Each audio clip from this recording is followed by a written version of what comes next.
नमस्कार दोस्तों, मैं आप सभी का आज की ऑनलाइन क्लास के अंदर हार्दिक स्वागत है, अभिनंदन करता हूं।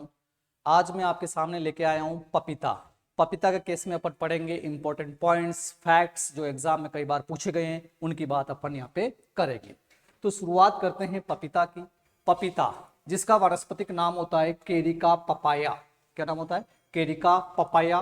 कुल जो होता है इसका केरिकेसी कुल के अंदर आता है। इसका फल प्रकार जो होता है सरस या बेरी होता है।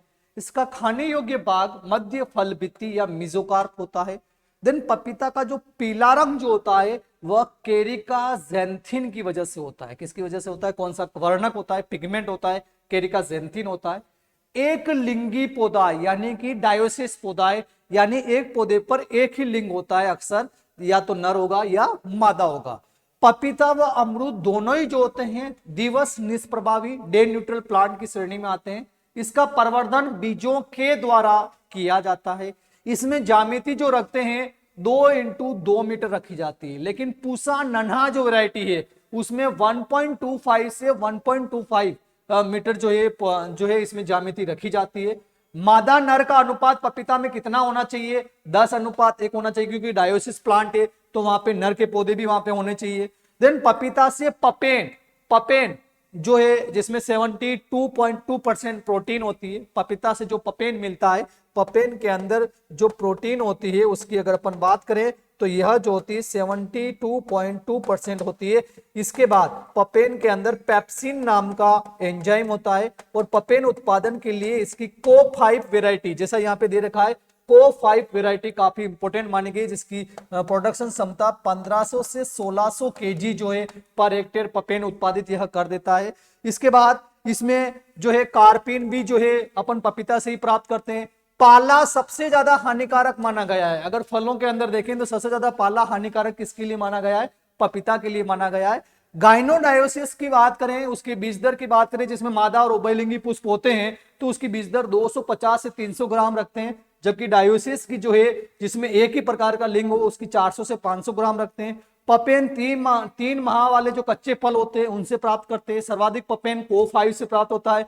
पपीता की जो उत्पादकता होती है, केले के बाद सर्वाधिक उत्पादकता इसकी जो है पपीता की देखने को अपने को मिल सकती है। तो यहाँ पे कौन कौन सा पॉइंट्स है जो एग्जाम के पॉइंट ऑफ व्यू से अपने को ध्यान रखने ही है? नंबर फर्स्ट, केरिका ज़ैंथिन के बारे में पता होना चाहिए।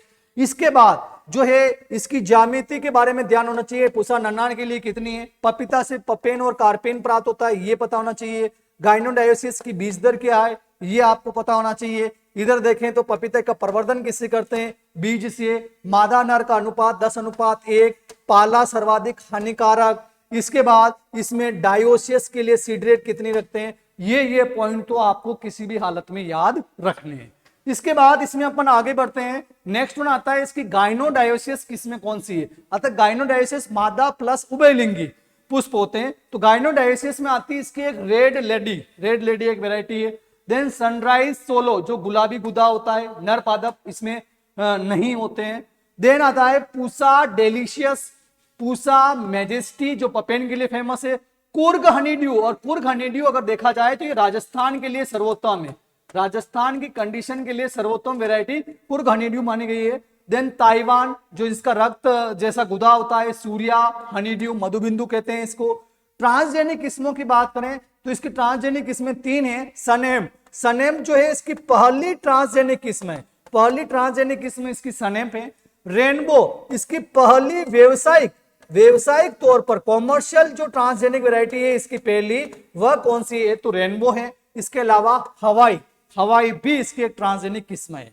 देन डायोसिस किस्में जिसमें एक ही लिंग हो, तो उस केस में आता है पूसा ड्वार्फ जो एक प्रकार की बोनी किस्म है। देन पूसा जाइंट जो है हवा के प्रति प्रतिरोधी होती है। इसके अलावा पूसा जाइंट से टूटी फ्रूटी या टूटी फ्रूटी और कैंडी बनाने के लिए, अर्थात कैनिंग इंडस्ट्री के अंदर जो वैरायटी काम में ली जाती है, डिब्बाबंदी के अंदर जो वैरायटी काम में ली जाती है, वह पूसा जाइंट ली जाती है। को5 जिससे सर्वाधिक पपेन कितना मिलता है? 1500 से 1600 केजी पपेन पर हेक्टेयर इससे प्राप्त हो जाता है। पूसा नरमा सर्वाधिक बोनी होती है और एक उत्परिवर्तित किस्म के रूप में जानी जाती है। अब इसमें से कौन कौन सी अपने को याद रखनी है, तो यहां पे अपन देखें तो रेड लेडी जो अपने को ध्यान होना चाहिए, पूसा मेजेस्टी जो पपेन के लिए कुर्ग हनीड्यू, देन ताइवान, ये आपको ध्यान रखनी है। देन इसकी ट्रांसजेनिक में आपको याद रखनी है मुख्यतया रेनबो वैरायटी ध्यान रखनी है। डायोसिस के अंदर देखें तो पूसा ड्वार्फ आपको ध्यान रखनी है, पूसा जाइंट आपको ध्यान रखनी है, और पूसा नन्हा आपको यहाँ पे ध्यान रखनी है। देन अपन इसमें आगे बढ़ते हैं। नेक्स्ट वन आता है पपीता में कौन कौन से नासी कीट लगते हैं। वैसे बहुत सारे लगते हैं, लेकिन सबसे इंपॉर्टेंट माना गया है मिलीबग, और 2009 के आसपास इस मिलीबग का प्रकोप पपीता के अंदर बहुत ज्यादा हुआ था। बेसिकली मिलीबग जो है इंपॉर्टेंट अगर फलों के अंदर देखें तो एक तो आम के अंदर लगता है, और दूसरा इंपॉर्टेंट आता है पपीता। वैसे दूसरी फसलों के अंदर भी लग सकता है, लेकिन इनमें मुख्यतया जो है ज्यादा नुकसान पहुंचाता है। तो आम के अंदर तो ड्रोसिका मेंजिफेरी उसका नाम था, पपीता के अंदर पेराकोकस मार्जिनेटस इसका नाम है। तो मिलीबग आम में भी लगता है, पपीता में भी लगता है। अपने को बस इतना की ध्यान रखना है, प्रजातियां इनकी अलग अलग है, उसमें अपने को नहीं जाना है। रोगों की बात करें तो इसमें रोग होता है आर्द्रगलन बात करें तो पिथियम नाम की कवक से होता है, जो भूमि के अंदर रहती है। मृदा जनित रोग है, नर्सरी की सबसे खतरनाक बीमारी जो है आर्द्रगलन या डैम्पिंग वो मानी गई है। और इस रोग में क्या होता है कि मधुमक्खी के छत्ते के समान संरचना अपने को उस पौधे के अंदर अगर माइक्रोस्कोपिक देखा जाए तो मधुमक्खी के छत्ते के समान संरचना बन जाती है।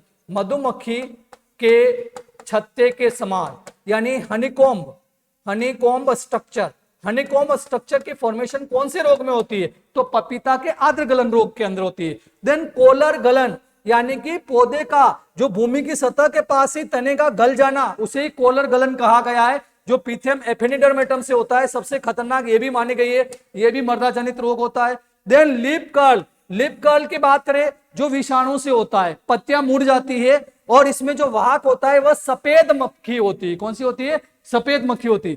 लेकिन आपको पता होना चाहिए पपीता के अंदर दो विषाणु से रोग और होते हैं, और वो यहाँ पे दे रखा है। एक तो होता है पपाया मोजेक, और दूसरा आता है पपाया रिंग स्पॉट। ये दोनों रोग भी किससे होते हैं? विषाणु से होते हैं। लेकिन यहां पे वाहक कौन है? एफिस गोसिपी, कपास वाला एफिड होता है। तो यहां आपको कंफ्यूज नहीं होना है। अगर इसके अंदर जो अपन बात कर रहे हैं पपीता के अंदर अगर लिप कर्ल हो रहा है तो उस केस में तो वाहक सफेद मक्खी है, व्हाइट फ्लाई है, बेमेशिया टेबेसाई है। लेकिन मोजेक हो रहा है या रिंग धब्बा हो रहा है, रिंग स्पॉट हो रहा है, उस केस में वाहक कौन है? एफिड है, जो आपको ध्यान होना चाहिए। तो इस स्लाइड में कौन कौन सा पॉइंट इंपॉर्टेंट है? मिलीबग जो है आपके आम का भी है, पपीता का भी है। आम में अलग प्रजाति, पपीता में अलग प्रजाति है। देन आर्द्रगलन रोग काफी इंपॉर्टेंट रोग माना गया है, जिसमें मधुमक्खी के छत्ते के समान जो है संरचना बन जाती है। लिप कर्ल का वाहक जो कौन है? सफेद मक्खी है। जबकि मोजेक और रिंग धब्बा का वाहक कौन है? आपका एफिड है, जो आपको पता होना चाहिए। तो ये थे पॉइंट जो अपन ने यहाँ पे डिस्कस किए, ये पपीता से संबंधित थे, जो आपको ध्यान रखने हैं। Thank you very much.